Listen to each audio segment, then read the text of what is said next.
Well, the dark man has come to scare you, my girl.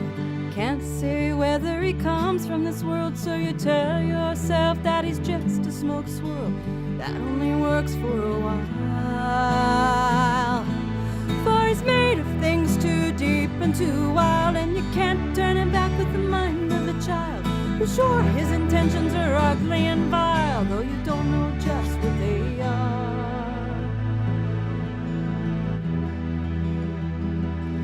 Does he come from your past? Does he come from your mind? Or some other place that you'd rather not find? If they think that you're nuts or they're right or just blind, who can tell you the truth? The questions, the fear, the damage and dreams, the strange little sounds you make when you can't scream. The best parts of life aren't worth this, it might seem, but don't you just have to know? So 19 streams, guys. That is like 4 months, 5 months now. Not shabby, not shabby. Wow. Yeah, I know. It's kind of cool and crazy. Anyway, all right. So Karen, to start this all out, make sure everything's recording. Yes, it is. You're sitting there in your living room, like, you know, or in this room right now, getting ready to stream. You're getting ready to do stuff, when all of a sudden you get a sense of vertigo, like everything's just a little dizzy and stuff, and the world feels like it's tilting, and you fall backwards, and you realize as you're falling backwards there's something behind you that looks an awful lot like a portal, and you fall into this portal, and all of a sudden you're in darkness. It's cold and it's empty. It's dark. You can't feel anything around you. There's no floor under your feet anymore. You're just kind of there. It doesn't feel like you're falling. You know, your inner ear tells you, no, I'm not. Am I moving? I can't tell.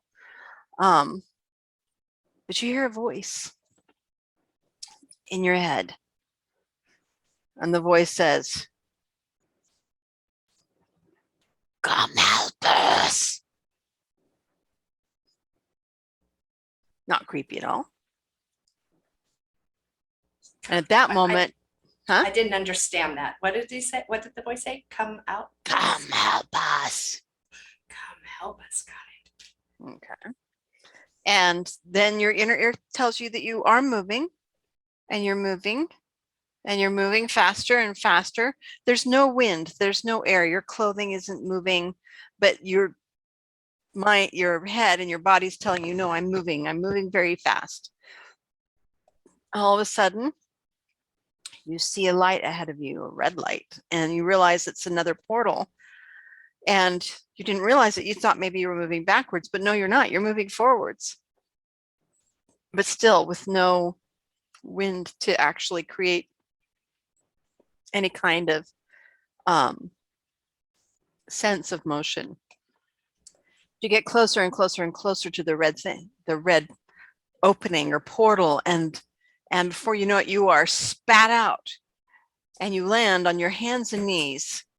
Roll me a dexterity check with whatever it is you think your dexterity would be as you right now.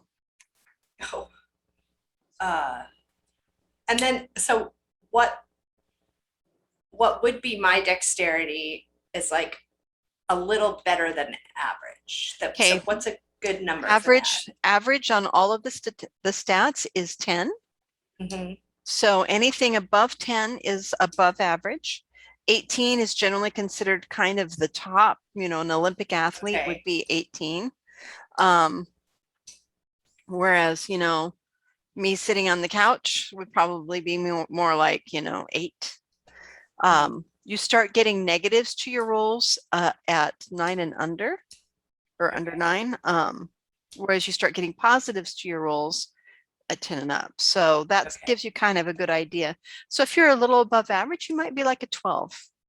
So I add my roll 12 to or 13. 12. Yeah. I got 18. Okay. 12, right? No, it's not 12, because that would be your thing. Your number would be 12, which would give you, I think, a +1 Okay. So it'd be 18 19. plus 1, which is Okay. still really good.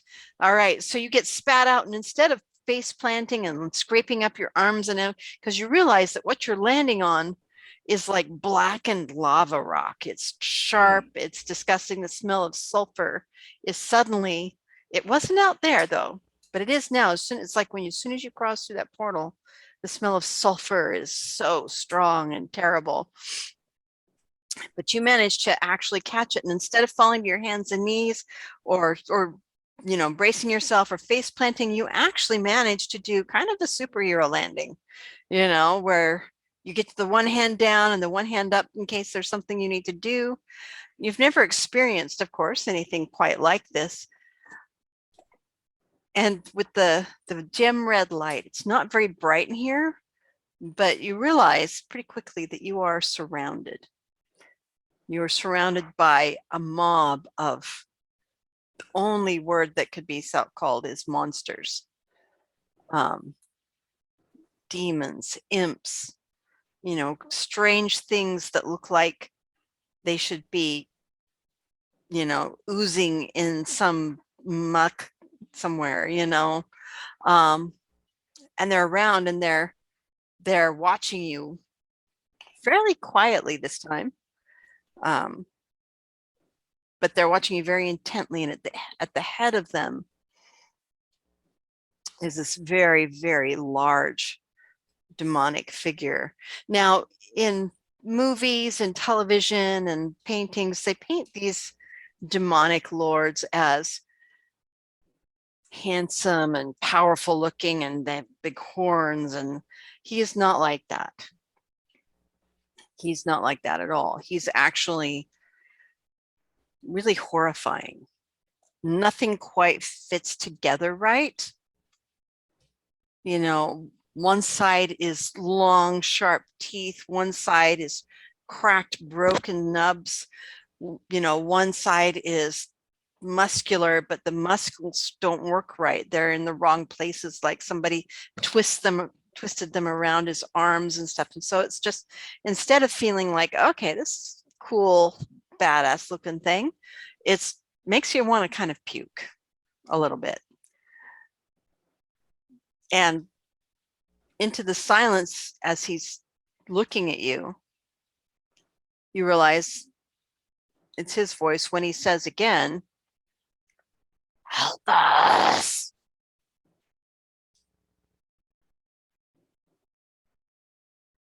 Do you respond, or do you just wait?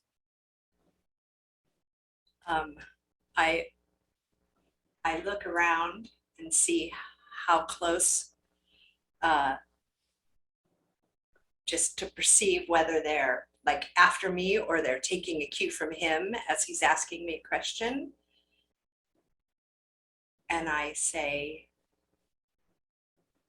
"What do you need?" Okay, you notice that the ring of figures around you, they're about 20 feet back from you. So they've given you pretty good space, but it's very much a ring. And that's you. Now that you've been here for a second or two, you realize it's really hot. It's like really, really hot here. It's, the place where your hand is touching the lava rock where you landed, it's burning. It's actually burning your skin. And the landscape behind him, roll me a perception check. 9. 9. Okay. Do you have your stats figured out yet? No. Okay, well, in just a minute after this, we're gonna do that. But first, this is you going, oh my God.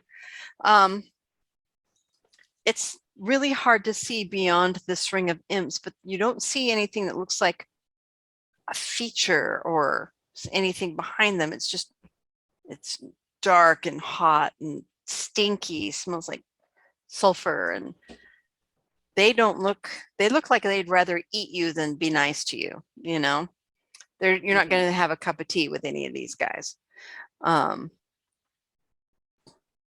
The big guy looks at you. to be free.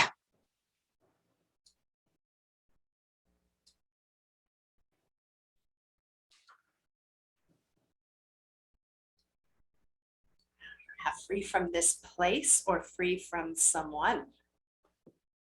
Free to walk the earth. And he reaches out his arm. Yeah, so you can see my arm as I'm holding it up. And he takes one of those sharp nails from the hand, the twisted hand that's got sharp nails, and he cuts himself. And you see sizzling, kind of burning blood running down his arm. And he says, drink and you can help.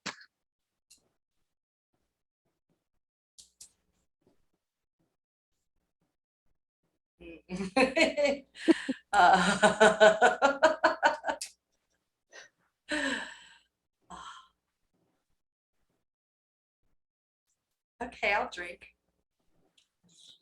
And so you take a step towards him. And all of a sudden you feel a cool, bright feeling on your back. Like, imagine you're in, you're in the Mojave and it's blazing hot, and all of a sudden there's this cool breeze that washes across you, but it's behind you. Uh-huh. I can't help but turn around. Okay, you turn around and what you see is another portal.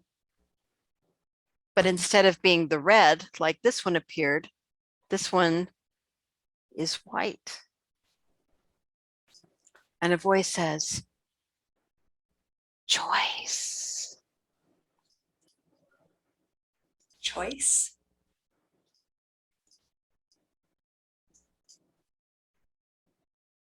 I move towards that portal.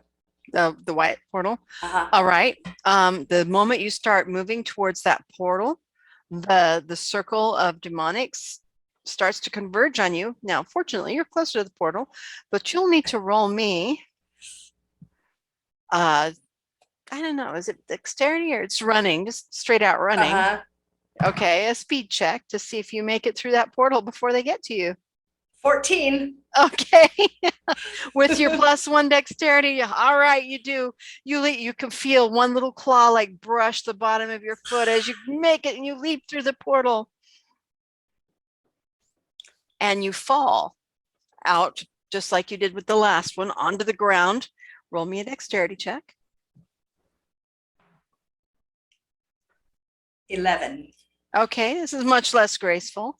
You fall and you don't face plant, but you don't really catch yourself either. It's a good shoulder roll. And you look up and you realize that you are in San Francisco Golden Gate Park. I'm assuming you've been there before, right? I have, yep. Okay, yeah, you're in San Francisco Golden Gate Park. And depending on how familiar with it, you might even know which part you're at. And you look around and it's a bright sunshiny day and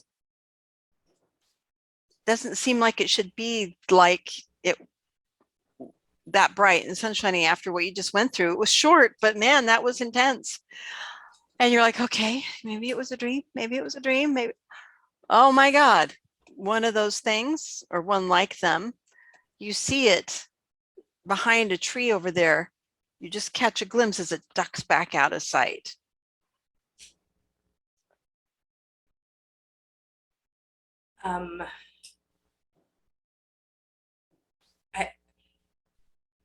I want to know what my sense is of danger.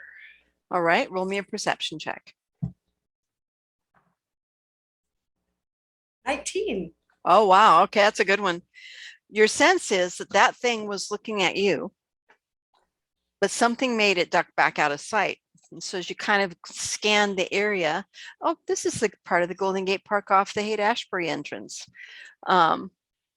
And you see another figure, but this figure doesn't look like that figure, but also feels like it's not like natural, but it looks like it's made out of, it's humanoid, like it was carved from alabaster. So that slight, like yellowish, clear, milky, that's the beautiful sense of alabaster. And it's standing there across from another tree, and it's also watching you. And then a little voice comes behind you and says, "Ah, sure, there's another one." Me? Another what? Do you look? Yes. Yes. You see a very small little,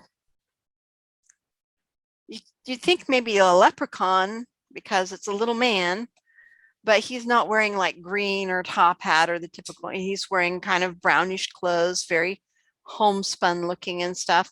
And he's standing there with his arms crossed and his little foot's tapping, and he's like, "It's like it's raining Fae bloods, I swear to God." So, who's a Fae blood? I say to this character. Who's a Fae blood? You hear tittering all of a sudden around him, back up in the trees and stuff. And if you look, and there's more of them, more of these little people in their little homespun clothing, and they're laughing at you. And he's like,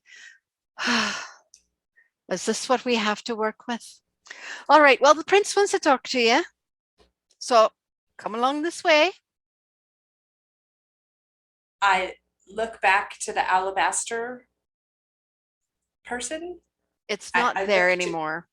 Okay. It's like it probably stepped behind a tree or something too. Okay. And the direction where the other creature was. Yeah, the potentially demonic or whatever. That's the word that we use for them, you know. Okay. You can't see either one. That doesn't mean they're not still there. You have a sense like maybe it's still there, but they're hiding and stuff. And what's interesting, there's other people in the park. There's other people wandering around and stuff, and not a single one of them has reacted to either them or the little man that's talking to you. You would think people would react to a little man like this standing there tapping his foot, but no. So I turn back to him and say, "Who's the prince?"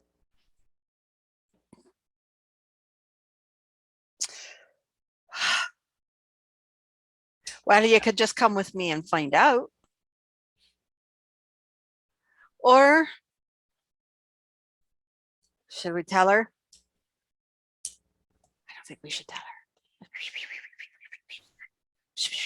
I think you should tell me. Yeah, and they're speaking in a language. What languages do you speak? Oh, Karen? As Karen, I speak English, and I speak British, and I speak Canadian, and I speak some French and some Spanish. Nice. That's 5, right? That's 5. Sure, great. This is not any of those languages. Okay. Excuse me. that they're speaking. And they're laughing and giggling, and finally the little man turns back to you. The others are staying kind of away from you, but he's gotten close enough he moved up right behind you, you know. And he looks up at you and he says, he's a terror and a wonder. That's what he is. He's going to take your heart.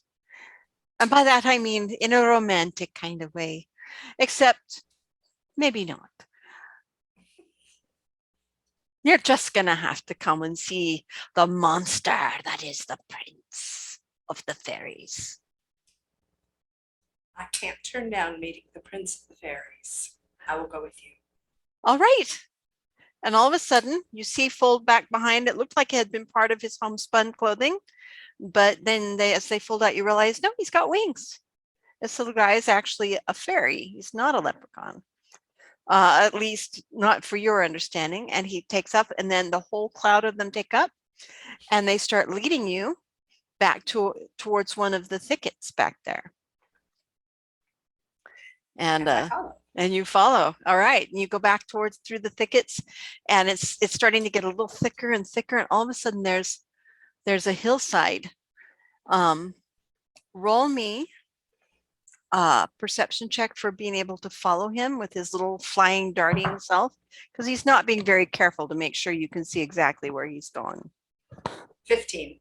All right, that's plenty enough to see. And you see that as he gets close, there's like a stone, you know, a little stone mound behind the trees there, overgrown with moss and ferns and stuff. And he actually goes down to the ground right here. And as you look down, you see there is a small door. Well, maybe about this one. You could probably enter it if you crawled. And does he go through it? He does indeed. He goes through it, and the others start calling out to you in their whatever language this is they're speaking. But they don't actually go in either. That's like they're taking up ranks around behind you to keep whatever might be following you from going in. I'm gonna go in. I'll follow it. All right, and you get down on your hands and knees, and you wedge your way through the door. Fortunately, much like Shauna, you are, you know, not this huge hunking thing, so you're able to get down there pretty good, and you're crawling along, and you realize pretty quickly that the tunnel's getting taller, wider, and before too terribly long, probably about 100 feet in, you can actually stand right up. And then you notice over on one of the sides, now roll me a perception check to see what you notice.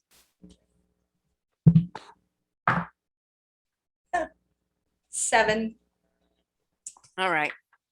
This is so amazing that you barely notice anything, but there is like a tin pillar, a strange, you know, like corrugated tin pillar that's kind of buried into the side of the dirt. The roots have gotten quite a bit larger, and you're following a fairly clear path and down into this.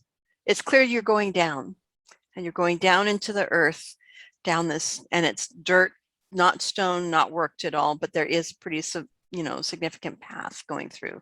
And now we're going to take a break, and we're going to say, Karen, now that you've become an adventurer, we need to roll up your stuff so that you can do your adventure. Should I just do it in here? In D&D Beyond, yeah. That's exactly what we do. But what we're going to do is talk about, okay, so for your strength, how strong do you feel you are? How much can you lift? I can lift, for my size, I'm generally one of the stronger people around. Yeah, I would assume so. Knowing what I know of you. Yeah. So, right. So, yes. So for this case, 18 strength or above would be like competition level lifter, strongman. But for you, you are a very strong woman.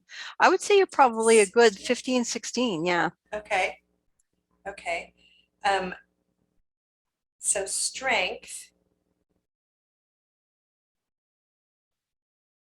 So I'm just putting 15, 16 as my, or am I rolling? Yeah, just put 16 in because you're playing you.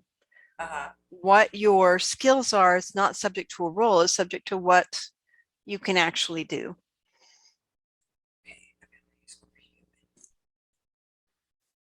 It's not letting me. Strength.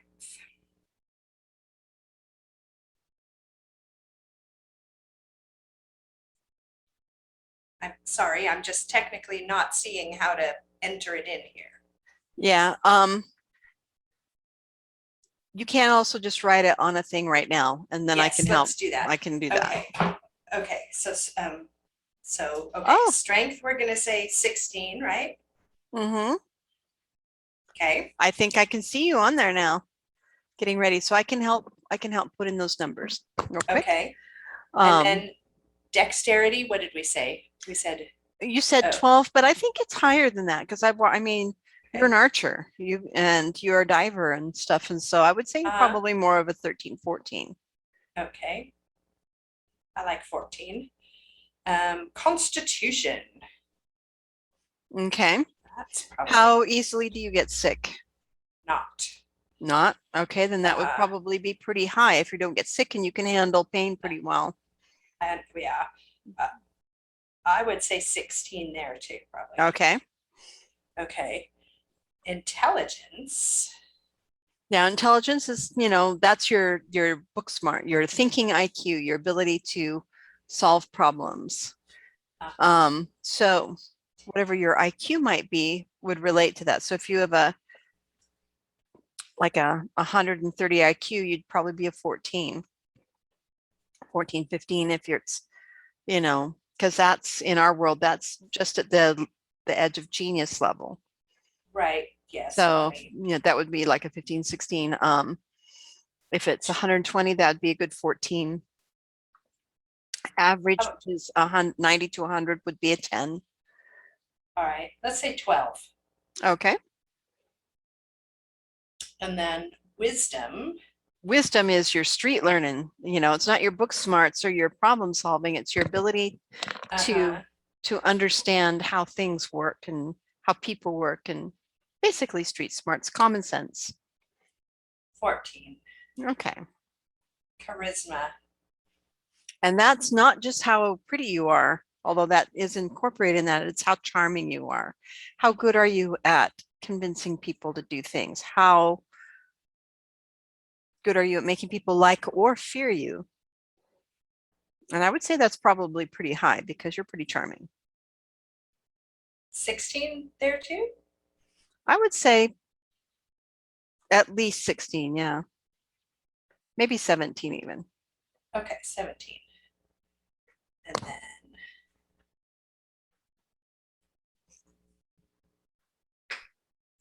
okay, that's all of them. 1, 2, 3, 4, 5, 6. Okay. Yep. Okay, and Okay. now you have to decide on a class. Right.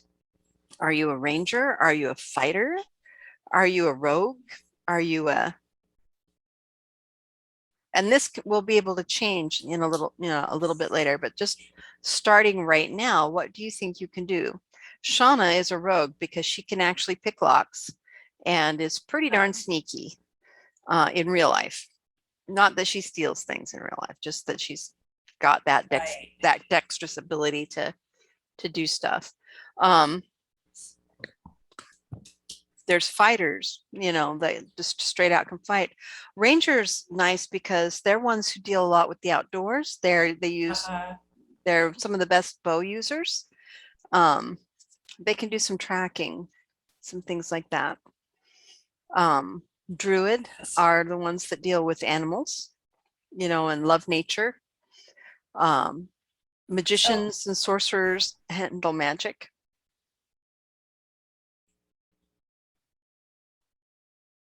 Yeah, probably either Druid or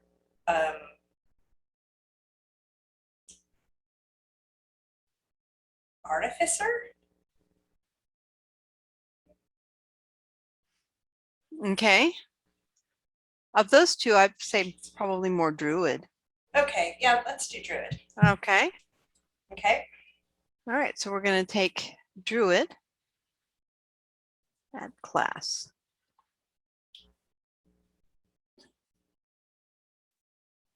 Okay, now you should be able to put in, now that you've added your class, you should be able to put in your ability scores. I'm overriding, or we can just put in the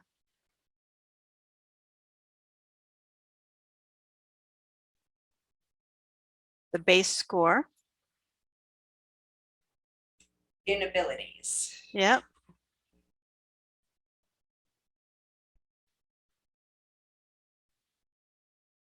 So weird. Are you able to? Yeah, hang on, it's being strange.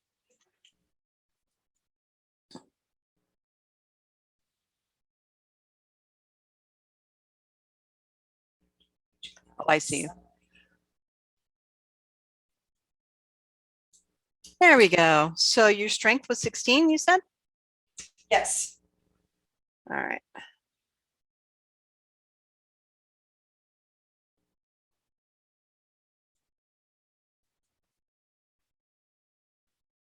so weird. Why is it not letting me? Oh, I see. All right. I think I got it this time now. No, I don't. It's being very strange.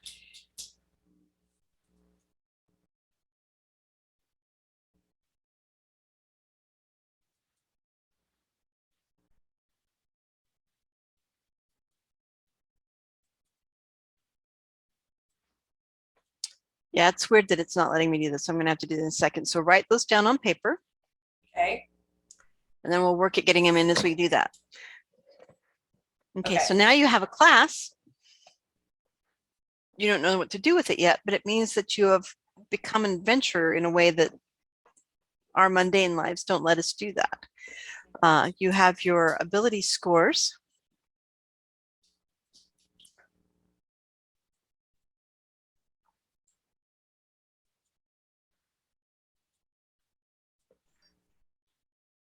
There we go.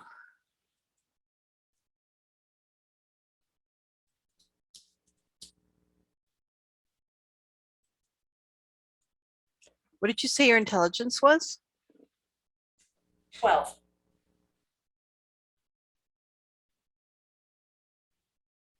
There we go. Okay, wisdom. I've got it working now. Okay. Wisdom was 14. Okay, charisma. 17. Okay, strength was 16. Strength 16. Dexterity 14. And constitution 16. 16. Okay, perfect.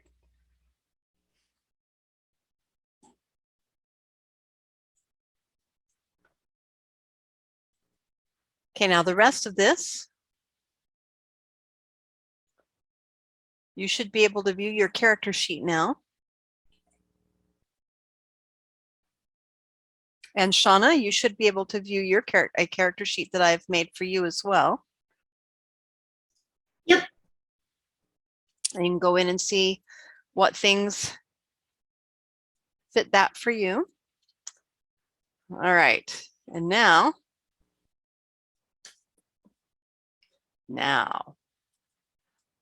you're walking down the tunnel. You've passed a giant, what looks like a tin pillar with ribbing in it. There was probably something on it around the side buried in the dirt, but you couldn't really see it with that perception check. And you keep going, and the fairy seems to be getting taller a little bit as you go in. The hall gets, and finally it opens out into a beautiful worked stone, like an amphitheater, like a small audience chamber or something. It's got several doors that go off of it. And in that place, there are a number of strange beings. I would say creatures, but most of them seem fairly intelligent to you. Some you can clearly identify, okay, those ones are fairies. These ones with the leaves and stuff, they're probably dryads. Some of them are strange. One looks like a pipe with legs and little arms sticking out. One looks like, you know, a mixture of a bird and a snake, you know, things that you don't really know what to call, but some of them look very familiar. And it's clear that these are not what you saw before. They're not kind of the twisted negative creatures, and they're not the angelic kind of stone looking creatures. That these are creatures of this world, that they look very natural and like they belong in this chamber in the earth because they're of the earth, you know. So in the center though, there's like a raised dais with two beautiful chairs, thrones on it.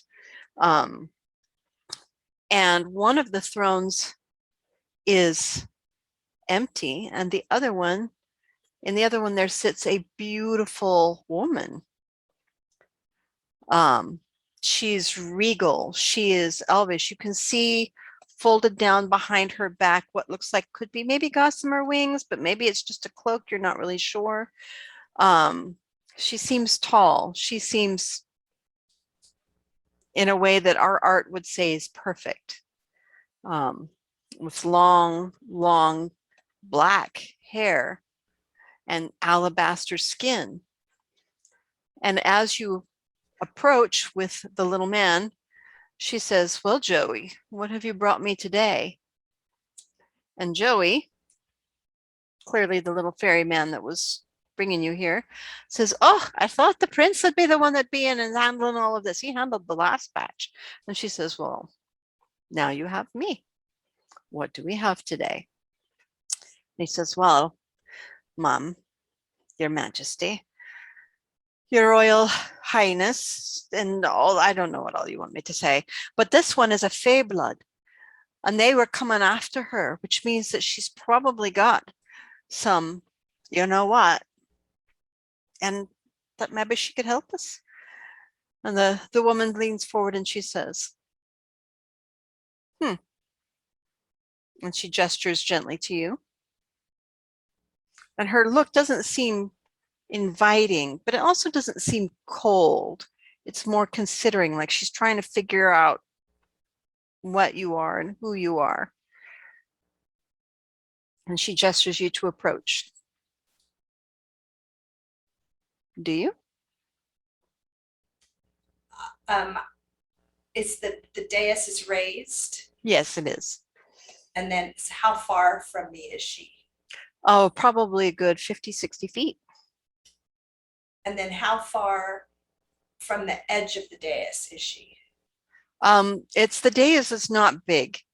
It's like it's probably 10 feet around with the two chairs towards the back of it. Uh-huh. Okay, so I'll come up close to the edge, but not up on it. Okay. So you come up to the edge of the dais and she leans forward a little bit to look at you. She doesn't stand. She still sits. And she says, "Fae blood indeed. Well, tell me of your adventures so far." I was sitting at home, minding my own business, with no adventure on my radar, when I sensed equilibrium was off. I felt dizzy and I plummeted, but not necessarily down. I just went whoosh out of where I was. I fell into, it felt like falling into a place where there was nothing, no up or down. And then I swooshed through that place, and then I was spit out onto a place that was dark and hot and smelled of sulfur. The rocks were hot. The heat, I think, came off of everything. I was surrounded by creatures, some of whom I could see and some of whom I couldn't. But I would likely describe them all as ugly and hard and probably fearful, although I tried not to make that assumption.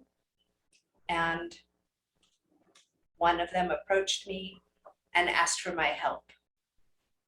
And I didn't want to appear afraid of him, so I didn't say no. And I approached when he asked me to approach. He said that what he needed my help with was to enter our world. And in order to do that, he wanted me to drink his blood. And when I approached him, I heard another voice behind me that said choice. And I turned towards that choice and went through to another place. And then I came out, and what to me was Golden Gate Park. And I met this fine gentleman and his cohorts, and they brought me here. Well, it's good that you did not drink that blood, because if you had done so, you would become like them. And they are not natural. They are not supposed to be here. Their goal in this world is to eat us, all of us who are natural to this world, yours, mine, everybody's. They eat our fear and despair and anger and rage and every negative thing that would cause us to harm. The other portal, did you see the being that created that? The other being that I saw was alabaster, like yellowish white. They are what some people call angels as opposed to demons. They're also not natural to this world, and they want us also as food, but they want to eat our joy, our love, our happiness. I and my people and my dear spouse, we want them, neither one, to have that authority. Both are trying to push their way into this world. Some say because we must stop the other. Some say because we will give you riches and power. Some say many things, but really the truth is that they want to eat our emotions as food. And I would rather not. Would you help me?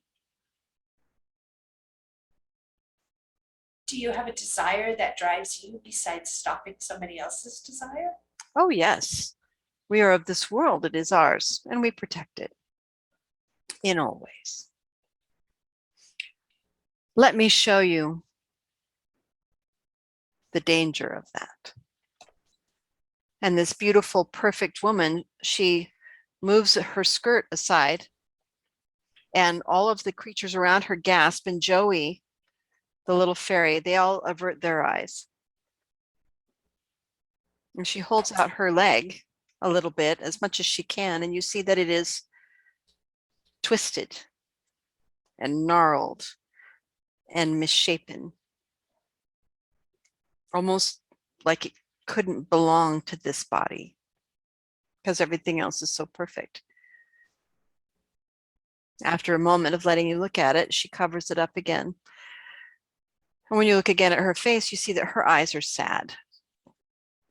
And she says, this is the price of believing their lies. Those who believe soon they become all that. Does that look natural? It does not. Would you be one of my chosen warriors in this fight?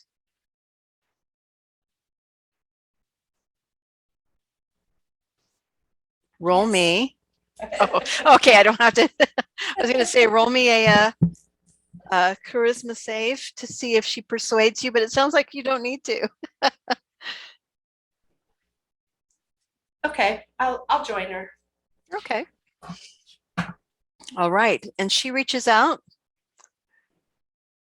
And unlike the prince did before, which you don't know, but Shauna does, she reaches out with her hand and lays it right here. And you can feel changing. You can feel something's changing in you. And when you look at yourself, you realize all of a sudden you know how to change form into any animal you have ever seen in your life. And you know it. You know in your heart and in your things that's something you shouldn't be able to do. And you know you can. And it's really cool. And you wait.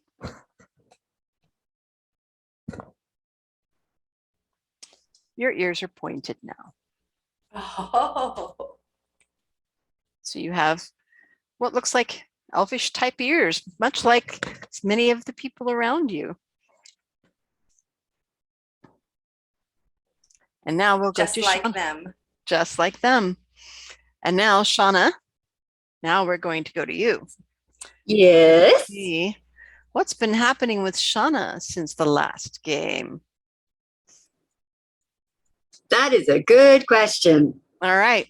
We So followed- from the prince, you were taken back. Mhm.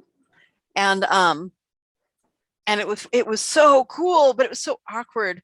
You know, you kept stretching your wings out because you've got wings now. Oh my God. And then with them brush into things, you knocked a few things over. They showed you to some quarters.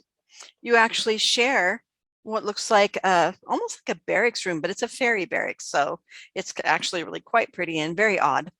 Under the ground there's a shower that's just a little like a waterfall. It's cold, but you don't mind.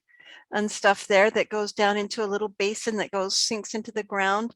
The bed is just a little, almost like an earthen hammock, you know, where it's like a little nook, an alcove in the dirt of this cavern, you know, in this little, you know, room under the ground. Okay. And you keep knocking things over with your wings because you just really don't know what to do with them yet. And so you go to sleep that first night, and the next morning they came and they got you, and they said, and little Joey said, until I show you your teacher, I'm supposed to keep track of you. So now we're going to your teacher, and you're going to do what he says, all right?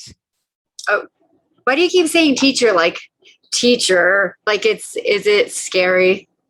Is this person mean? Am I gonna get my ass kicked? Absolutely. Oh shit. Okay. But you learn how to control those wings so you don't kill people with them, unless you want to. Well, yeah, that'd be nice to be able to choose when wing murder happens versus accidental wing murder. Accidental wing murder is no good. All right, follow me. And he takes you out of the room, out of this room that you were like, this is my little room now. The person that you're actually sharing the room with is really quite odd. It spoke with the most cultured, well-educated voice you would, but it looked like the burl of a redwood tree or something, like just like a lump of like wood that spoke and seemed to grow legs and arms and move on its own, but it's just like this lumpy, but that's your roommate. You and I, we're gonna and her name is Feather. Why? You don't know. There are no feathers anywhere on this piece of talking wood. Anyway. Hey, I understand. I'm human and I've always wanted to fly, you know, but we're not even remotely like a bird, so we fall like rocks. So I get it. I get the inclination, you know, you have aspirations, you name yourself after the aspirations. I get it. Yep. We'll be friends. All right. So the first day you actually were taken out to the teacher, and the teacher is a centaur. Oh my God. And he's tall, and he's like an Appaloosa. So very cinnamon with white spots on his rump and stuff. But if he sees you ever looking at the white spots on his rump, he hits you upside the head. I'm not looking at anything. Okay. Because you have to pay attention. And he begins teaching you that first day and how to use some of the things you've never used before. You don't know how to use a dagger. You don't know how to use a bow. You don't know how to use things. You do know how to use lock picks kind of and stuff. But they test you the first day to see what kind of skills you have. Okay. And eventually he gives you a knife and a bow and says, okay, that's about all you can handle. They do seem to find some pleasure in the fact that you seem to have a natural aptitude for picking locks and like working small machineries and stuff like that. And so you end up spending a lot of time hunched over little workbenches, like building little machines and puzzles and things that are teeny tiny with little like fairies and goblins and God only knows what that thing is, but they have little tiny fingers, and so they can build these little things. Your fingers feel big and clumsy, but because you're so good with that dexterity, you're able to like kind of start learning and keep up. It's why I So- keep my nails sort of longer so I can. So you can, yeah, exactly, and stuff. And then you have flying classes. Oh, I'm so excited and nervous at the same time. I'm probably going to Uh-huh. the wall so many times. It's not even Yes, funny. roll me a dexterity check for your first flying wow. class. Going down. Yeah, we're going through some time pretty quickly here to get you guys together. Yes. Just be aware. Natural 20. Woo! Oh, you wanted to fly for so long that you just naturally take to it. In fact, when the flying instructor, who is actually a griffin, notices the tattoos that you have on your ankles already, when you could even show them at the camera if you wanted to. Well, I don't know if they could see them. Nope, can't see it. It's right here. Sorry, it's wet. Yeah, it's white tattoo ink. She's got wings on her feet. So that natural 20 lets us know that that was naturally who you were in your mind. And you start taking to flying a lot faster than anybody ever has of the new flyers. The Griffin says. It's very disconcerting because he's very large compared to you, and he's got these big eagle wings and stuff, and he keeps, because you've got yellow hair, he keeps picking at your hair, and then he's like, sorry, and stuff. You know, you can touch me however, as you know, if as long as you don't mind that I want to like pet your feathers a little bit, because I've always wanted to say I'm sorry. I decided this song is amazing.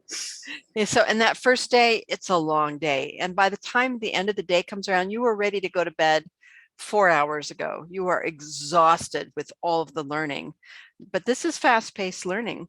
Yeah. And then the second day, they get you up way too early. It's not Joey anymore. He's gone off somewhere else. Joey. But it's someone else. But you don't see the prince. The prince doesn't come around the first week. And you are finding that you're really tired. You're really exhausted. When it's time to lay down to sleep, that problem you've had with sleeping, you don't have that problem anymore because you're working so hard to learn. And I've always wanted to learn because I always wanted them to be real. Yeah, and then but you learn many things. You learn a lot of rogue type skills. You learn to fly with your wings. You start to become more confident in the idea that you could do this. You could be an adventurer in this way. And at the end of the week, the prince calls to you. Yeah. And you and Rob, who you haven't seen this whole time, Yeah. and a couple of other people actually, and several Fae people, you all gather and you troop down the dirt hallways to the stoneworked hallway that leads to the familiar dais room that you've only seen once before. Can I roll a perception check to just get as much details about the people who are coming with me and the Fae that's coming with me? Just Absolutely. to like clock them off. Absolutely. Sweet. All right, it's going down. My dice like me today. What is going on? I have the right character open, don't Maybe I? it's because you were meant to be a fairy. Always. Okay, so that is a 23. All right. You do notice a lot of things. You'll notice that there are a lot of tunnels that go off from here, and some of them are worked. Some of them are very wild looking. Some of them are kind of like sparkly stone, and some of it, they're all really very different. And you kind of maybe get a sense that the kind of thing the tunnel's made out of gives you an idea of what might be at the end of it, or what might live there. Okay. The Fae that are with you, one of them is your friendly little burl friend, Feather, Hi, Feather. who was in training as well. Of course, there's Rob, only he looks really different now with those big antlers and stuff, and big, and is, this is like something out of a dangerous fairy legend. And he got very quiet too. Uh-huh. Hey Rob, how's it going? Oh, okay. But there's also something that looks like a goblin. There's something, oh, one of those red caps that was standing there, would probably might be the same one that was when you first came in. Yeah. And something that looks like a horse. What color? Is it a black horse? It is a black horse. Is it one of the horses that if you get onto them, they stick you and then they pull you under the water and eat you? You don't know, but maybe. Okay. I mean, there's a lot of different fairy horses, and a lot of the fairies that you've seen here, things you've never heard of that weren't even legends of. Oh, yeah. There is something that looks like an old woman. Okay. And there's something that looks like a young girl with whiskers. Aw, cute. Yeah. You're not, and very kind of silvery gray hair. Interesting. That's so kind of cropped close to her head. Seems obvious. Then she seems obviously. Yeah. Imagine. So they all lead you into that dais, and Prince is there. And he lets all of you stand there in silence. After a moment, all the talking and everything, and when he doesn't say anything, it gets quieter and quieter. And finally, everybody just kind of falls silent. It's very uncomfortable because he's just like looking at all of you. And whatever it is that he's thinking or listening to or looking for, he's not really giving it away. Okay. But he's looking at you. At me? Well, all of you. Okay. Okay. And then finally he says, we have an important mission. One of mine will accompany one of my wife's servants, and I need you to go face some danger to find me some information. Who is willing? And of course, everybody raises their hand. Okay, I'll raise mine too, so I don't feel weird. Okay. Actually, I don't know. I want more information first before I can make that decision. Okay. And he looks around and he says, you did not raise your hand. He's looking at you now. Did you not want to help? No, I do. Before I can make that decision, if it's okay with you, do you prefer if I call you Your Highness or Your Majesty or what? I want to be polite, you know. Hold on one second. My dog, who is here with me still, is tearing something up. One moment. Okay, I'm back. I'm sorry about that. Okay. He says, Majesty would be all right. Okay. Do you have any information about what kind of danger this would be? Because that's a very broad, vague term. I just wanted to get more information about as much as you can about the situation so that I can go in as informed as possible so that, you know, the likelihood of success would be a lot higher. He holds up his finger to stop you from babbling. Sorry, I'm nervous. And he says, you are perfect. You'll go with my retainer here, and he gestures to this very tall, almost like a bear looking kind of humanoid man. Okay. And says, go with him and he will tell you what needs to be done. Okay. All right. And that guy goes through a doorway that you've not gone through before, the one that's actually behind the dais that goes opposite of where you initially came in. Okay. Thank you, Your Majesty. I'll awkwardly bow, and I'm assuming because that guy left that I'll follow him out. So. Yep, indeed. You follow him out. See you later, Feather. See you later, Rob. Wish me luck. And as you go through the door, we go back over to Karen. All right. So Karen, you are shown by Joey to what will be your quarters. Once again, shared, much like Shauna's were. Once again, whereas hers are wonderful little alcoves in a little dirt room and stuff with a waterfall shower and moss and ferns growing around.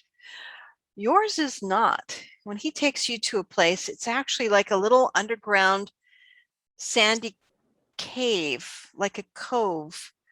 And the places where you'll be sleeping, it's almost like the interior of a shell that's so old that it's been buried in the stone right there. And you can see that the ocean laps in underground here somewhere. And a ways out, you can hear and see something. Roll me a perception check. 14. 14. They look like fish, but they also look like people. And before long, they all come splashing up to the thing. And one of them pulls herself onto the beach. You realize, oh, they're mermaids. And she pulls herself up onto the beach, and her tail changes into legs, and she stands up, and there's no shells. That's just naked. I mean, come on. And she says, oh, are you my new roommate? You're my new roommate. What is your name? Gotta tell me. You gotta tell me about everything. And you can't help but go through your head, oh my God, I've got Ariel as my roommate. Anyway, but that's where and the two of you spend a good time cozying together and gossiping about life on the land versus life in the sea. And you get to tell her a little bit that you're also a land mermaid, and that you spend a lot of time in the sea. And she tells you that she is a sea land person that spends a little bit of time on the land. And you actually find out that you're making some friends, friend there. It seems like anyway. You can't help but be a little envious of the tail. True. But at the same time, she can't help but be a little envious of the ears. And at one point, as you're starting to practice, you realize that you can summon a tail just fine with your wild shape and stuff. But the problem is that this first night, you don't know how to make it go back very well yet. And you can't quite get all of you yet. It's not, it's brand new and you're not quite sure what to do with it. And so it's a little awkward. And you guys spend a little bit of time laughing and kind of cringing over some of the mistakes that you turn into. And then the next day, you're taken towards training. Joey comes and says, all right, now I'm turning you over to the trainer. And once again, he says, the trainer. But as you're headed towards that direction, and before you can even ask Joey any questions about the trainer or anything, the group of you are headed off in the tunnel by a young, we're not sure, maybe a brownie, maybe, who knows, but it's something that's very small and homely looking, little mob cap and the whole thing. And it comes and says, all right, you guys you've got a job. And they lead you back towards where you had initially come from the dais room, the room with the amphitheater. But they don't take you all the way there. As you get closer to there, and you can see the doorway of the beautiful worked stone in the end, the little brownie person veers off to the left and takes you around to another doorway. And as you walk in, you realize that you recognize somebody in the room, sort of. Shauna's there.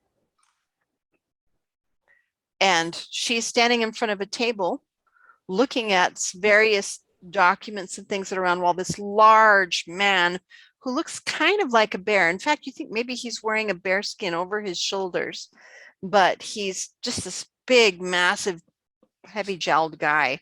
And he's pointing at something. When you come in, they look up. And he's like, turns to Joey and is this the one from the Queen? And Joey nods, yes, sir, this is the one. Brand new Fae blood just for you.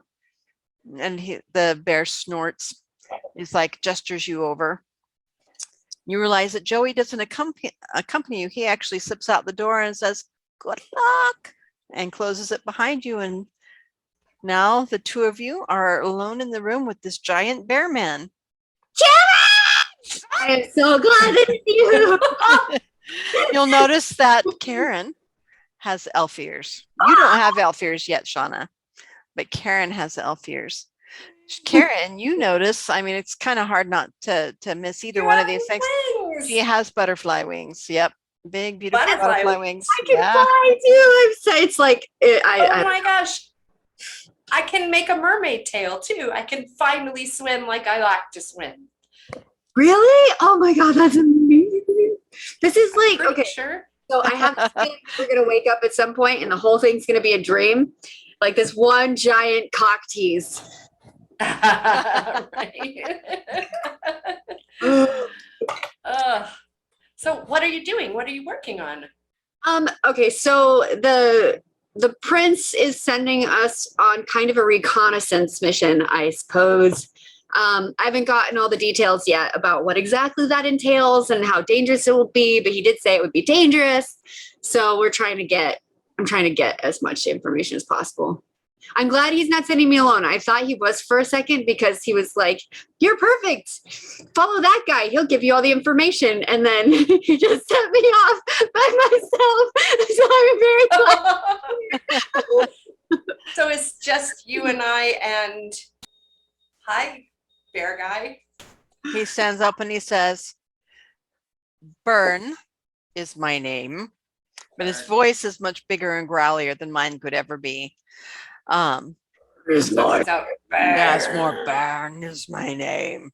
Don't want to sound like the demons though. And he says, and I will not be going with you.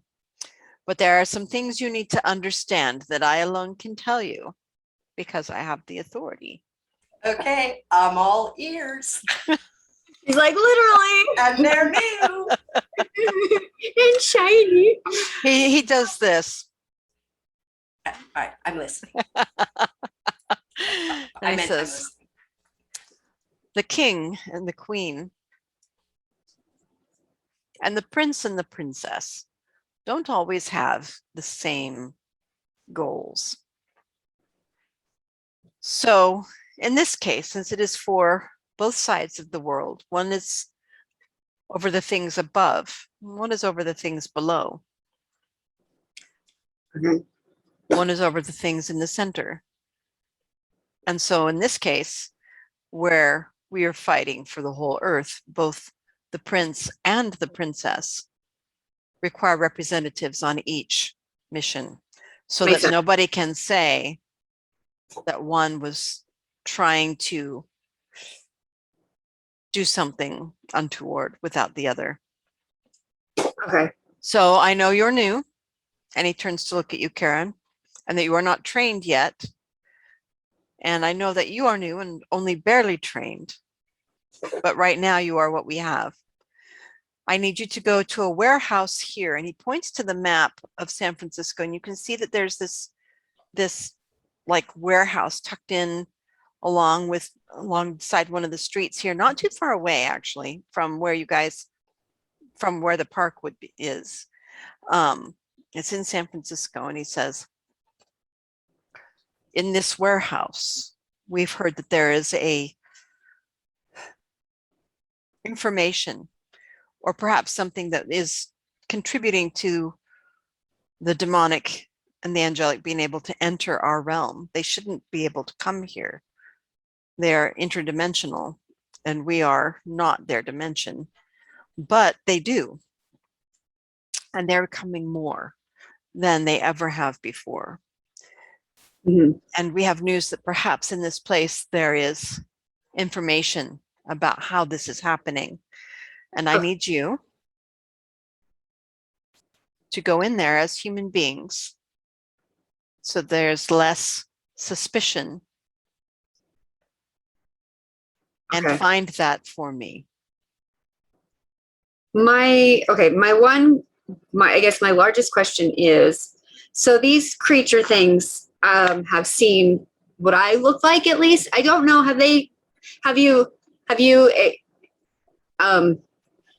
I honestly, I would love, as soon as we have a moment, Karen, I'm going to totally pick your brain about how you got here, because this is so random. But I'm assuming that means that you have seen the demon things that they're talking about. I have. Okay. So that would mean that they've seen you, I'm assuming. Yes. Yeah. So would they recognize us if we go into the place where they're coming out from? Do you think? I don't believe that this is where they're coming out from. Okay. I Okay. believe this is where there's information about what is allowing them to do that. Okay. This is an information gathering. They shouldn't be there. If they are there, you will need to destroy them so that Okay. they cannot tell people about you. All right. All right. Okay. Okay. As such,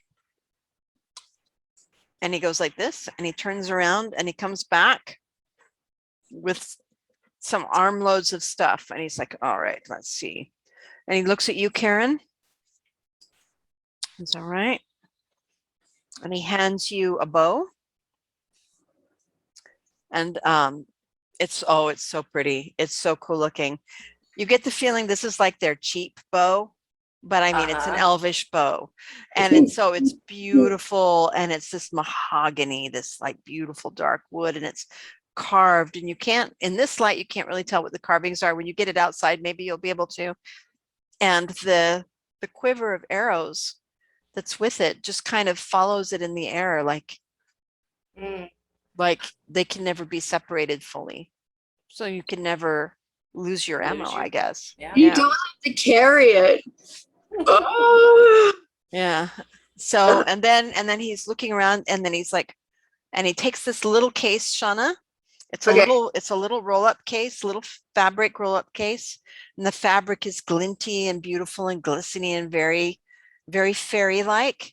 Okay. Okay. And he hands that to you. Do you unroll it to see what's inside? Yes, I'll open it. Okay. I'm making an assumption totally, but yeah. Yeah. Oh, it's pretty clear because it's what you've been getting training for. It's thieves' tools. Okay. For lock picking and things like that. Got it.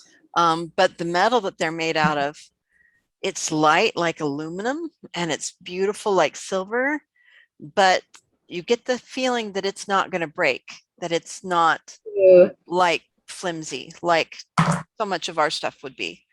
Okay. And then he looks back at you, Karen, and he's like, all right, need something for close up. And he reaches out and he hands you a shillelagh. A good, solid, once again, beautifully carved club. But in this club, there are little pieces of beautiful bluish crystal set into the end. And you get the feeling they'll probably hurt like crap when you hit something with it, but they're really pretty also because they're shiny and glinty and it's crystal. And then he looks back at you, Shauna, and he's like, all right. And he slides you another little case. You keep getting things in cases. You're not sure what it is, but this one's a little bit longer. Okay. And you open it up. Yes. And there are 4 daggers. Are they throwing daggers? 2 of them are small, like throwing daggers, and 2 of them are long, like maybe boot daggers or waist daggers or something, like they should be in a sheath. Okay. Okay. Mm. And there is no sheath though. No sheath. Mm-mm. Okay. And he notices a look of like concern on your face. He's like, "Oh, they won't cut you. They can't cut their owner." Okay. Okay, so you'll need to write these things down because there might be times you want them to cut the owner and they can't do it. Just saying. All right, then he turns to you, Karen, and he's like, armor. All right. And he hands you this beautiful floral ascot. It's a little scarf that you can wear around your neck. And he says, when you need it to, it will become armor. Okay. But you're going incognito. So for right now, it is a very lovely scarf. And he says lovely with like the complete deadpan. Lovely. Okay, then he turns to you, Shauna, Yes. and he hands you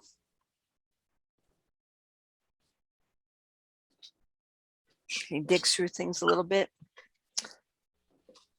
And he hands you a glove. Just one. Okay. It's like a little white kid glove. Okay. So you're doing the whole Michael Jackson thing with one glove on your hand. Woo-woo. He says, when you need it to, this becomes armor.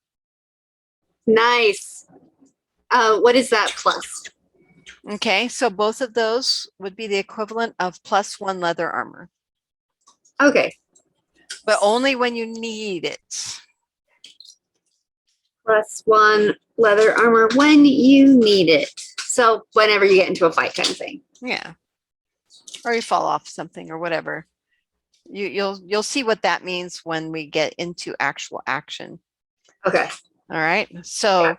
Karen, you have a bow, a club, and an ascot. Shauna, you have 2 little fabric rolls and a glove.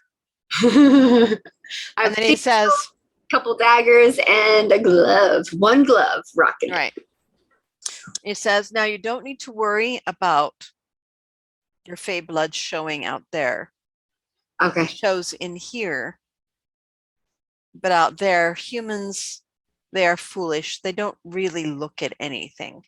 And so often they can't see us. Got They will it. see you, but not the part of you belongs to us.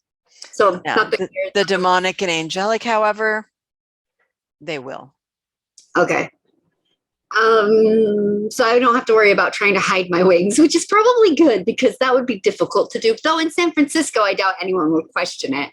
Right. So is Well, that. you will have to hide that if you come across the angelic or the demonic, but for human beings, no.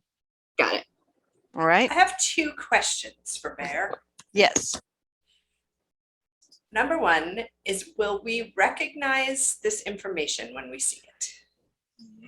You will probably not recognize it with your eyes, but you will recognize it with how it feels.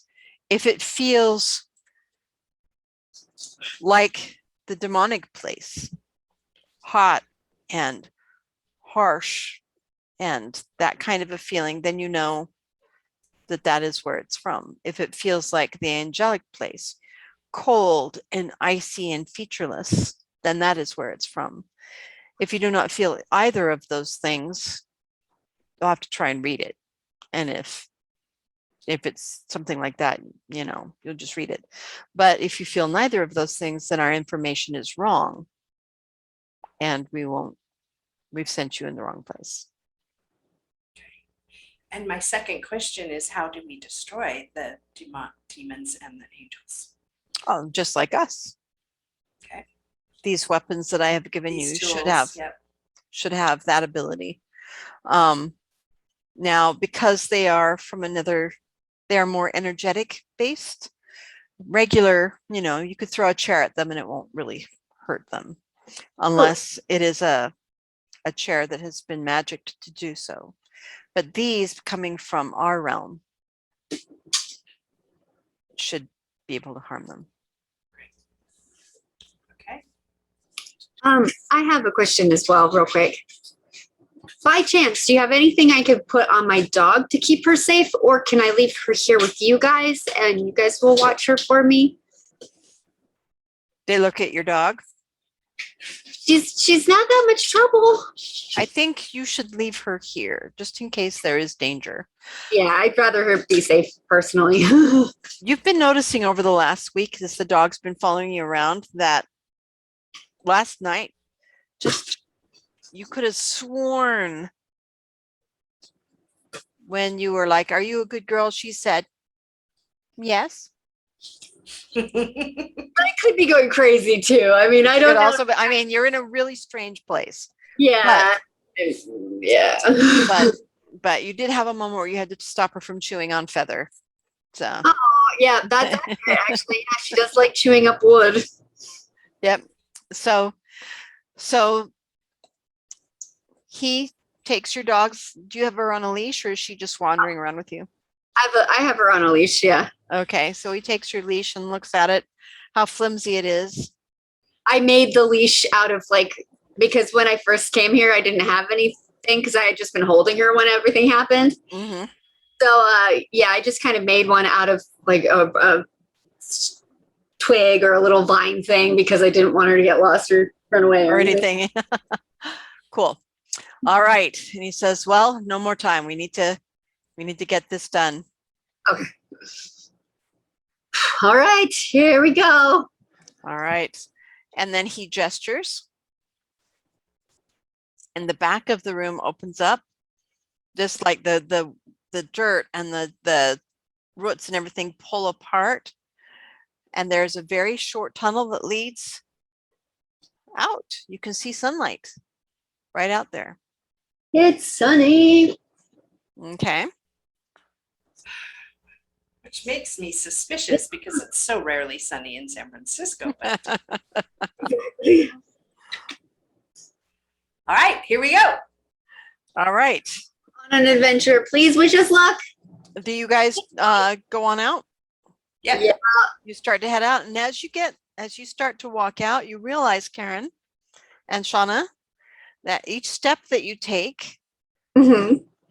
the tunnel, when you were first looking at the tunnel, it looked unilaterally wide, like it was plenty of room for you guys to get out, right?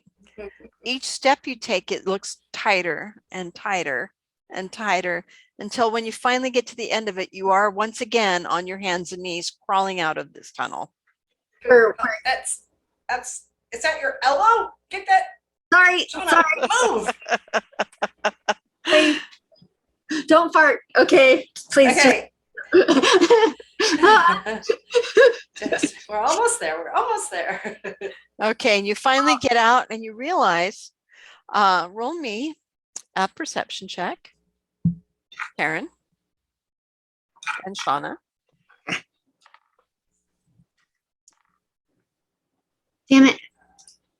It was cocked and then I re-rolled it and well, I guess that's still okay. 15 for me. 16 for me. All right, so Karen, what you realize is that as you are leaving, you are actually getting larger, which leads to the understanding that maybe when you were coming in that first time, you were actively getting smaller, and that's why the tunnel was getting larger for you. Okay, little Alice in Wonderland moment there. And both of you realize that you are still in Golden Gate Park, but you're on a different side now. You're actually over closer onto the side by where the zoo and stuff is. Okay. Which is the kind of the wilder, hillier, rockier side. Okay. You know, a little closer to the ocean. But you are towards the end, and you know, if you remember the map, that you just go over this way and then you get to the streets, and from there, he didn't give you the map to take with you. You're going to have to remember I was going to say, where to go. Okay. Karen, do you remember the map? You have to both roll me an intelligence check to see if you remember. Okay. Oh, natural 20. I'm That's so good because glad my intelligence is only +1. Nice. I got 18, so not that bad, but not a natural 20. Okay, well, fortunately, because the whole situation was odd enough and clear enough and strange enough, you both really clearly remembered this map. So you know exactly where you're going. You just go down here and you take a left, because of course in San Francisco, it's all left turns. And then you go down here and you take another left. And then there's like a thing of houses and a little convenience store. But back behind and down this alley, there is this little warehouse. Nice. Okay. Hi, warehouse.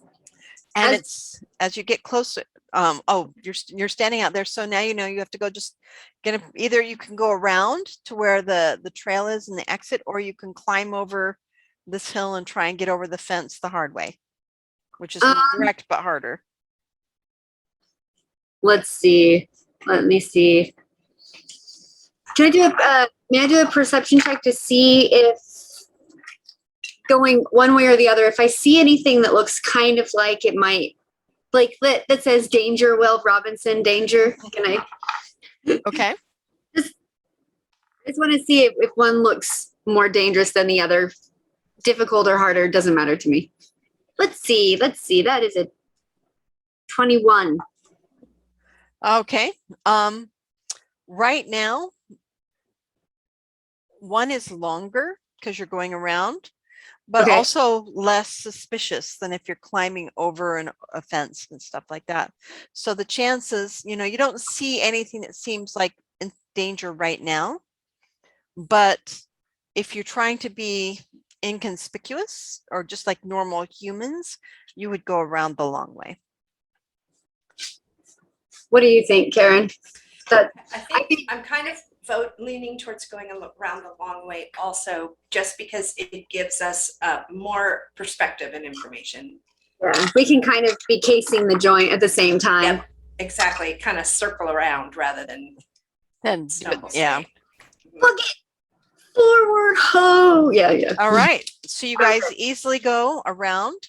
I know this is a boring part, getting out of the park, but you do. No, You go, and it's beautiful, and it is sunny. It's actually one of those rare sunny days where the morning fog is already burned off. It's probably, you look at the afternoon. Actually, the sun's kind of heading that direction towards the west. You follow around. There are a lot of people in the park right now because it's a sunny day. So as you get away from just the wooded area where you came out of the tunnel, there's more people, and you can hear the laughter of children playing over, you know, that way, and you can hear people talking, and bicycles are passing you, and with your ears and your wings that you two can still see. Sometimes I It just feels really weird. It feels and you're just waiting for them to like look at you. We're in San Francisco, though. No, I mean, even if people could see that, nobody would bat an eye. They'd be like, those are really cool. Good job. They look very authentic. Yeah. One person, since you both rolled pretty high, as there's one person riding the bike, and he actually does turn and look at you, meets your eyes and stuff, and he's like, and keeps going. Be You like, don't know if it's because he's a Fae blood too, or if he's in the know, or if he's working for the fairies, or what. But or if he's really, really, really, really high. that be could also be the case and stuff. Yeah. Anyway, so but he keeps going, and you guys keep going. You come out and you come around, and you finally get to the exit of the park after about 20 minutes of walking, and turn down the street. Now there's a lot of traffic at this time of day, which lets you know that maybe it's getting on rush hour. You don't know what day of the week it is. You don't know how long this took. Was there a time lapse, Karen, from when you got taken to where to now? You don't know. In your time, only 1 day's passed. In Shauna's time, a week's passed. But fairy realms, you know, if the legends are true, could be anything. Yeah. And you don't see anything on the street right away. You could ask somebody if you wanted to know like what day it is or what time it is. Is there a newspaper somewhere that we could maybe look at the date on that? Not right here, not unless you cross the street and go over to the stores on the other side. Yeah, I don't care too much about that right now. Doesn't seem Okay. too important at this And point. so you follow around, and you get off of this main street here and down into the more, you know, where the lines of houses and little convenience stores and things are, the little more suburban part of San Francisco, as it were. As much as there is a suburban part, it's, you know, and roll me a perception check. Perception. Let's try this dice. Please work for me. At 17. Okay. I think mine is also 17. Yep. Okay. Okay. You both are there, and you're walking along, and you figure you've got another 2 blocks before you turn into where the alley where the warehouse is. Mhm. And you feel something hot. It's like everything's just a little bit warmer on this side away from the street. Okay. But on this side, it's all fence, Okay. fenced yards and house, and, you know, and housing fronts. So maybe there's something in one of these houses, but you definitely feel it. Do any of the houses have a red door? No, not these ones. This is San Francisco. I mean, maybe. So do you guys stop and investigate that, or do you keep going? You I don't think see that- anything openly, but you do feel that sense of heat. my instinct is to sort of avert our faces and our ears and wings Yeah. and kind of keep walking like this from the direction where the Yeah. How close is this spot to the warehouse? We're pretty close, right? About 2.5 blocks. Yeah. Okay. He didn't say anything about there being a time limit, like that they expect the information. I almost asked if there was a time limit. You did Yeah. not. He did not say anything about that. Nope. Not say that. But the sense is that, you know, this could be important enough for it to do right away. But it didn't seem to be like right away. Maybe just like today, that would be a sense. But no, he didn't say anything about the actual time. I'm just worried about if there's a demonic thing nearby in one of these houses and it's affecting some people and stuff. Oh, you're so heroic. I was thinking that we just try to get to our objective faster, but Yeah. But this could also possibly be relevant. We're close enough that it could be connected. I also don't know how perceptive they are. I mean, Yeah, that's true. Neither do I. And if we I go don't know. in there and we try something and then we don't succeed and whatever it is gets away and then tells them, oh, it'd be bad. I say we cross the other side of the street, keep going where we're going, maybe just move along a little faster. There you go. Maybe we go do the warehouse thing first, see if we can find any information, then we come back. Yes, I think that if we find the information that we need, we have to feel better about a decision. Yeah. Okay. I don't know. My brain's going, there's the horror movie demon eating children, you know? Yeah.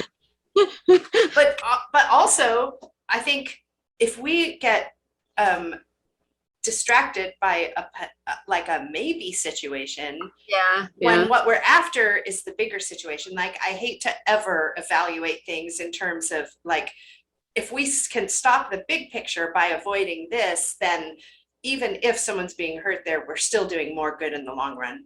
Yeah, the greater good and all that, which I've never been very good at that kind of thing. I'm like, no, they need help now. Okay, let's go try. Maybe if we do the warehouse thing fast enough, we can get back here and help after. Right. And maybe they're just hanging out there spying, you know, maybe nobody's getting hurt. They're just hot and stinky.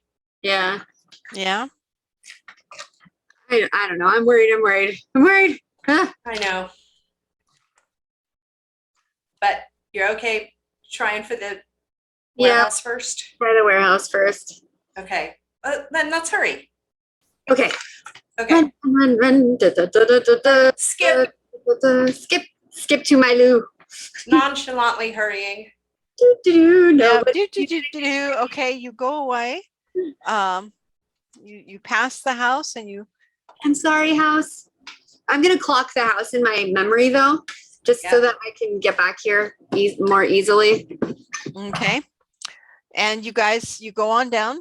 You go 2 more blocks, fairly uneventfully, as you think you're just as you're thinking, whew, we got past it and stuff. You hear something behind you.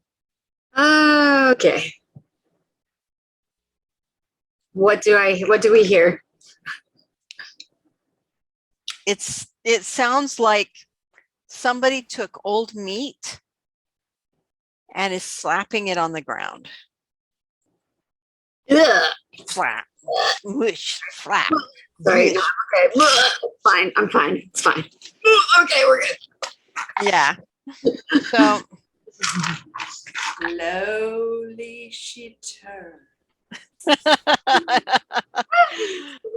you turn, I'm gonna and you see what do we see? something from your nightmares. Hey, you were in my dream the other night. A repugnant, shapeless creature twisted into something that looks like it's just a mass of shaped meat that has a vaguely humanoid head and torso, but the meat's moving and pulsing.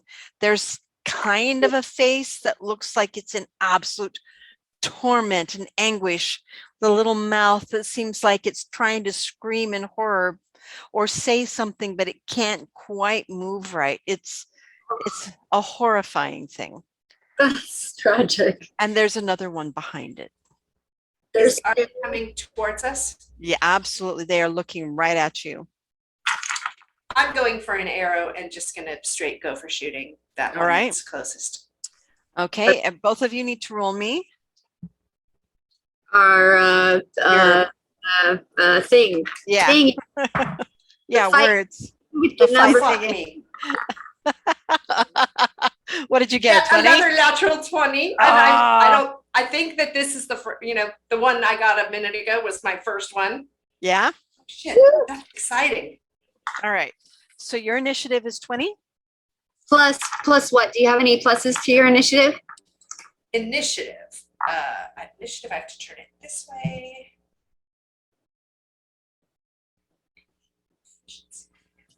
+2. 22. Okay. Nice.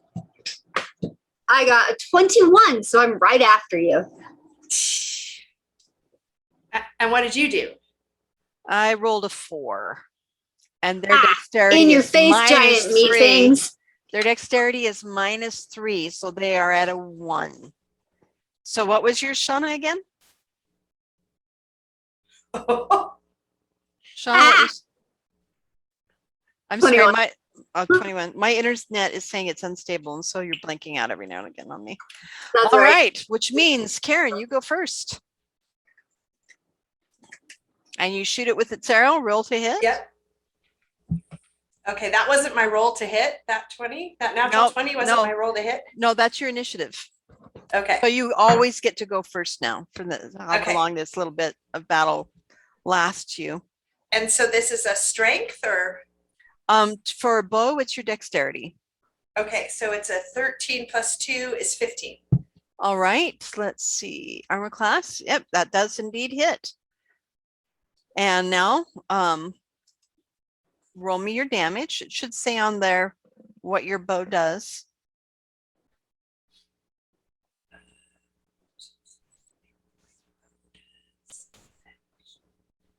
I believe it's a D6.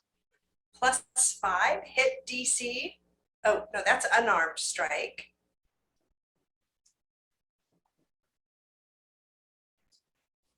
I'm sorry. No worries. Unarmed strike. Attack. Yeah, it would be your attack is your to Action. hit. And then your It damage says would range. be, yeah, your 4. range to hit, range 4. Uh-huh. Okay. Damage is 4 when I attack.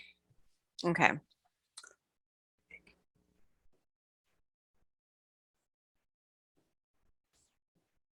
There we go.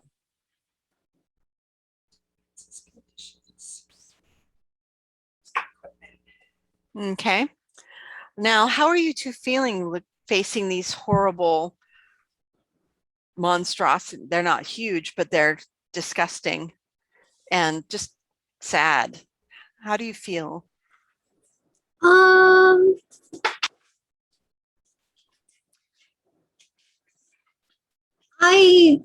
don't know. I have pretty bad nightmares often with weird things that look like this, so I don't know how I would feel if it'd be weird or because seeing it in real life is different than a nightmare. Do you But feel afraid, do you think? Do you feel I pity?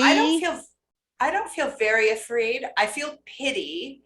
I feel some not disgust much, but just ew. Yeah. And pity and concern.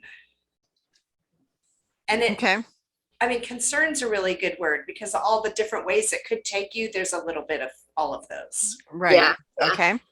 I'm nervous because this is technically my first fight. I've never even I think I've slapped somebody once for a short film and that was it.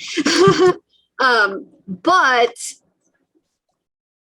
it's strange enough that it might have for me this kind of layer of numb to it because it may not feel completely real yet. So I think the first time I get hit, I'll probably start being afraid. Okay. I'll be like, Okay. oh God, that hurts. Pain. Now, the reason that I asked this is within this game, because of what you're doing, your emotions at any given moment, because you are you, Yeah. are going to have an effect on the world around you and what's happening. Okay. Yeah. Okay. So that's something to be paying attention to as we go further in the game. All right. So Karen, you hit it for 4 damage. The arrow you guys see just goes and gets absorbed kind of almost to the end of the shaft in there. And there's a keening sound from that poor little misshapen mouth of pain. And Shauna, it is your turn. Okay. Is there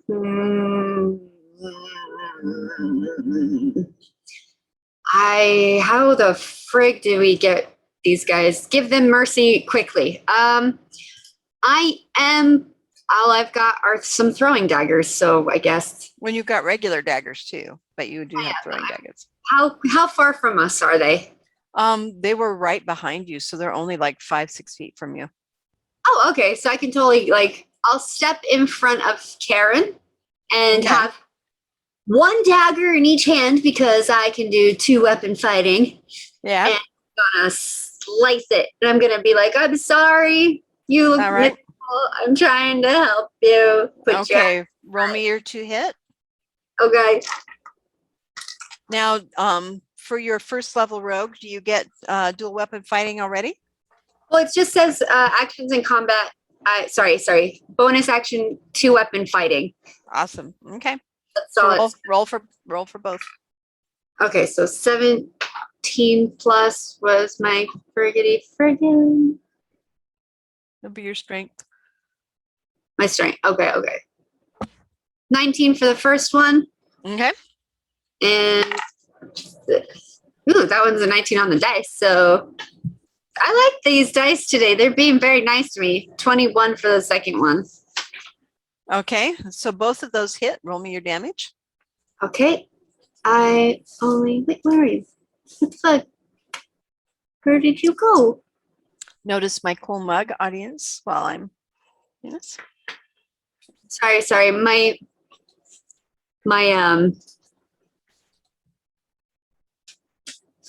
I don't what is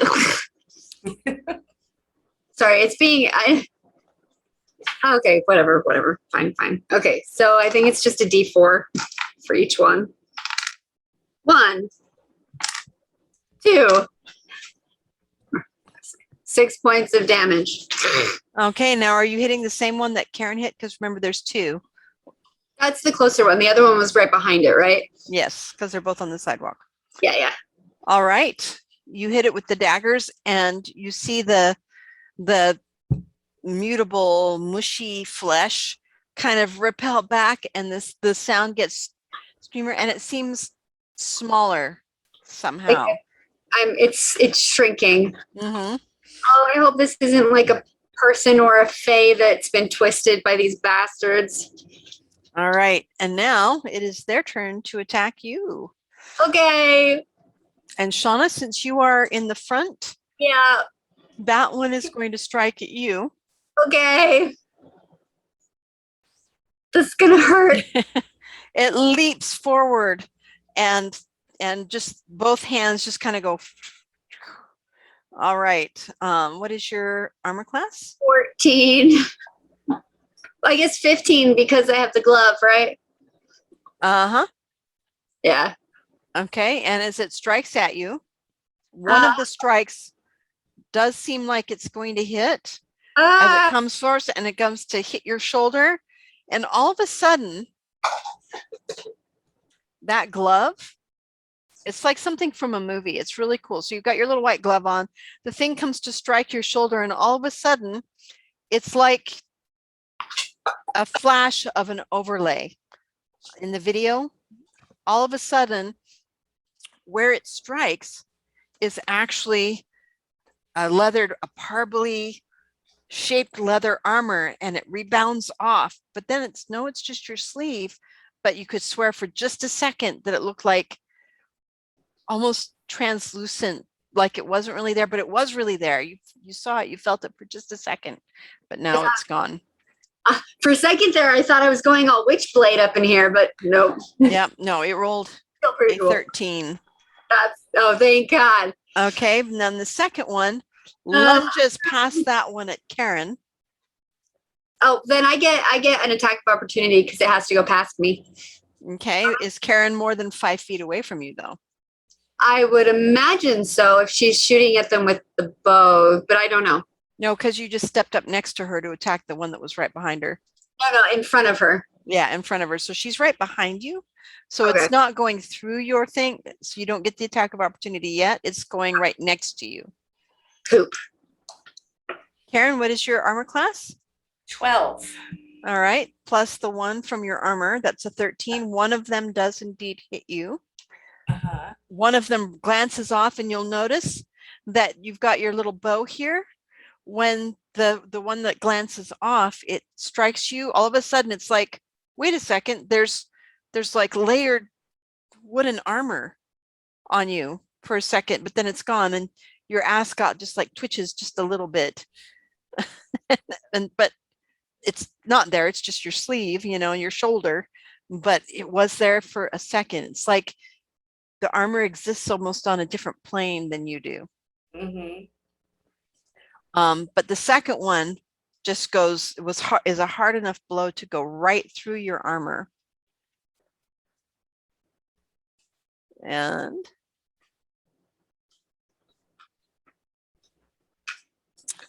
it punches at you. Where is my, here we go. Oh.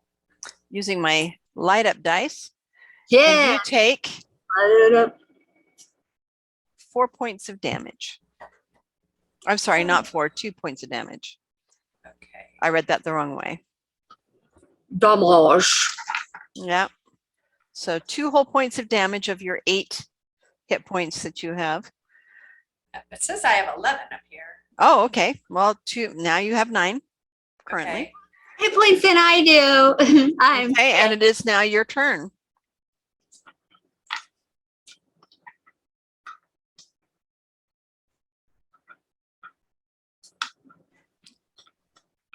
No, I'd screwed this up.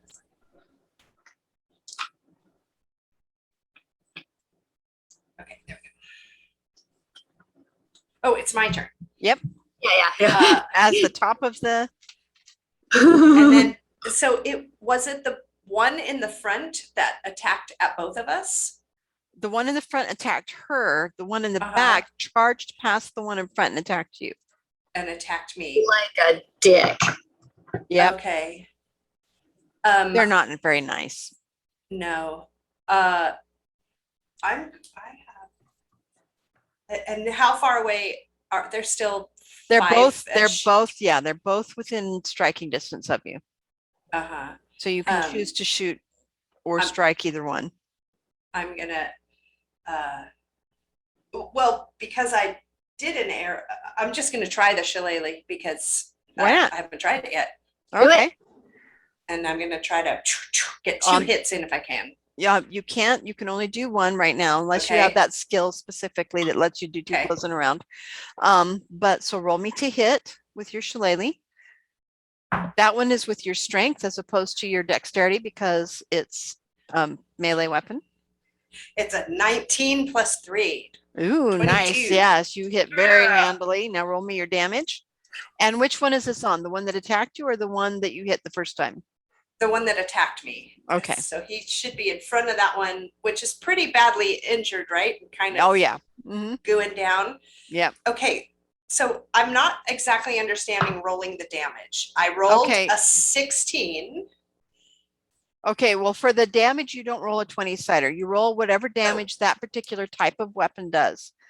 I see. So in Okay. this case, for a shillelagh, it's a kind of a club. So I believe it's Uh-huh. a D6. So it'd be a D6 plus your strength bonus. Okay. 6. Oh, that's this normal one, right? Uh-huh.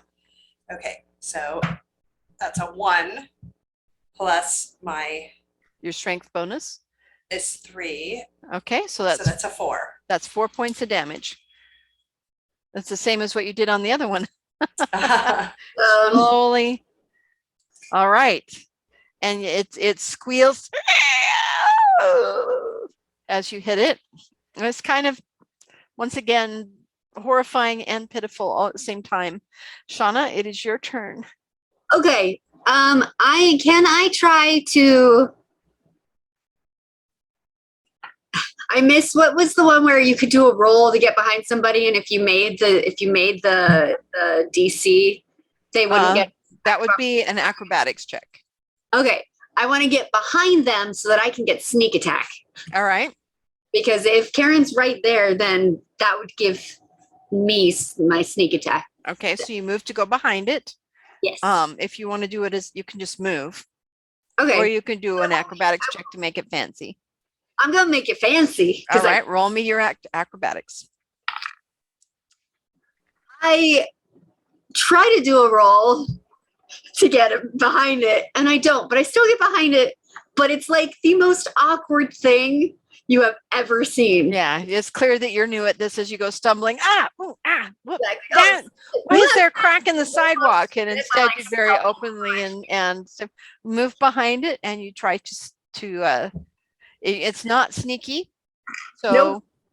but I still so get normally, but you still get it because now you guys are flanking this exactly. creature. When you're on opposite sides of the creature, one's in the front, one's in the back, the one in the back, you both get flanking damage because it can't strike at both of you, can't defend against both of you. Yeah. Okay, I'm ready. Okay. Okay, roll. All right, that is 15 plus my 17 to hit. Does that hit? It does indeed. Do I get both of my attacks or just one for this one? Because I moved. For I think just one because you moved. That's fine. And your first level. Yeah, that's fine with me. So 2 and then a d6. And which one are you doing that on? The one that was attacking you or the one that was attacking Karen? The one that I'd attacked the last time. Okay, cool. Ooh. So that's 8 points of damage. All right.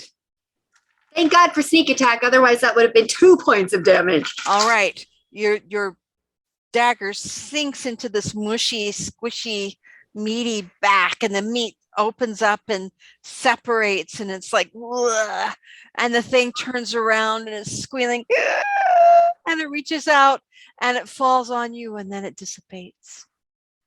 Oh, Yeah. I feel so bad for it, but now I feel really gross. Yeah. And now the one that is left, it's its turn to attack. And it is also going to attack Karen again, since that's who it's already attacking.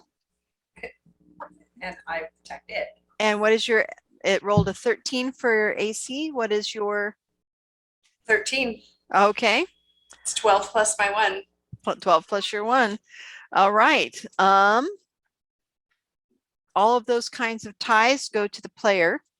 So it does it once again. You feel it actively hit you hard, but this wooden armor that you have on, and it's odd that it's wood, but you can see a grain on it for just a flash. You could swear it's, but then it's gone as soon as that hand is done striking at you, and it defended you enough, but you can still feel a little bit of the sting from just the impact, but it didn't actually damage you.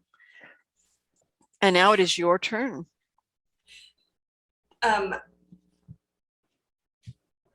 So that one took some hit. I think that I want to try to interact with it instead of attacking again. Can I ask it what Yeah, do I well, do? in each round you have options. You can speak at any point. You get a movement action and you get an action. So like an attack action or a runaway or whatever, but you also get a movement. So, but speaking is kind of a free action, so you can do that anyway. Okay. Yeah, it says other here on mine. Interact with an object. Oh, that's not, they're not objects, they're creatures. Right. Okay. I want to say, what do you want?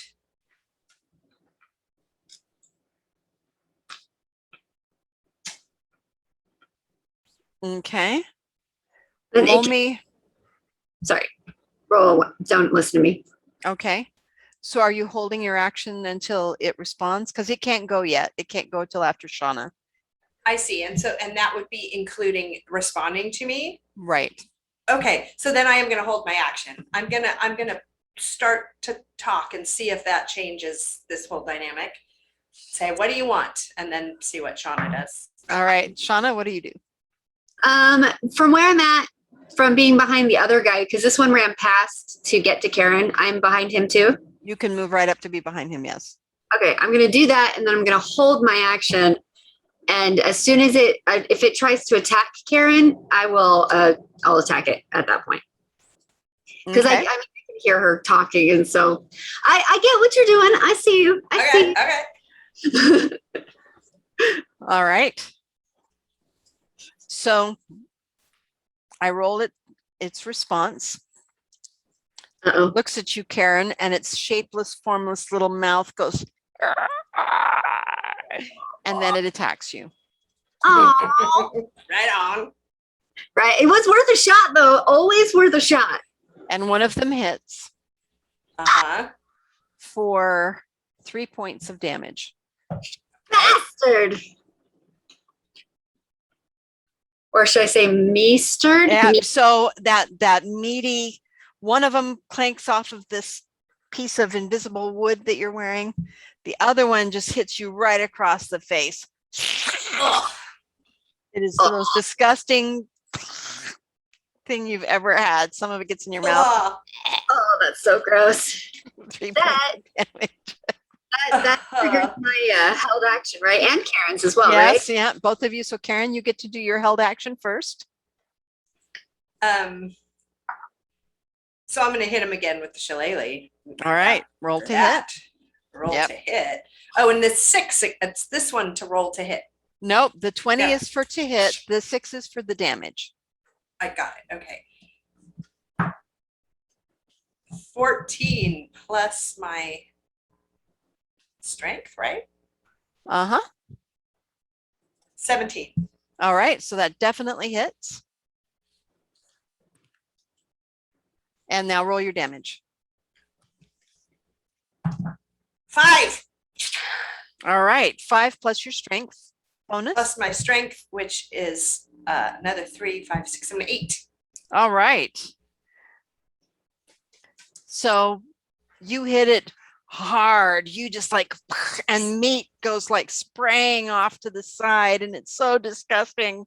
But it's like a piece of it's missing, and that mouth opens wider, and it seems to screech and wail, but it does not dissipate. Oh, gross. So Shauna, Gross. My turn. your turn. Yeah.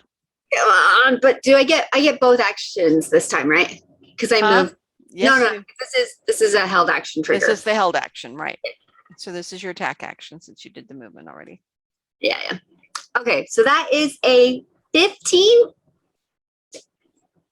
Okay, that absolutely hits. Okay. Yes. And we'll do this guy. God fucking damn it. Okay. And my 7 points. That's not bad. Okay, you do 7 points of damage. And once again, all of a sudden, Karen, from behind you, you see it go, "Ugh," and then it reaches out like it's gonna enfold you, and it's like, and it's those hands get right next to your face, and then they're gone. Oh, Oh, so you're gross too now? that was disgusting. That was so gross. You guys hear a piece of the shattering of glass across the street from you. Shit. Do you look? Yes. Look. What you see is what looks like maybe a little college student with a bag of groceries and what had probably been a glass of maybe a Snapple or something. You're not really sure because they're staring at you guys with their eyes and their mouth wide open and their hand open like they just dropped whatever it was that just broke at the thing. They look at you and then they turn and run. And You that's just where we're ending it today. Okay. You guys got your first fight. Yeah.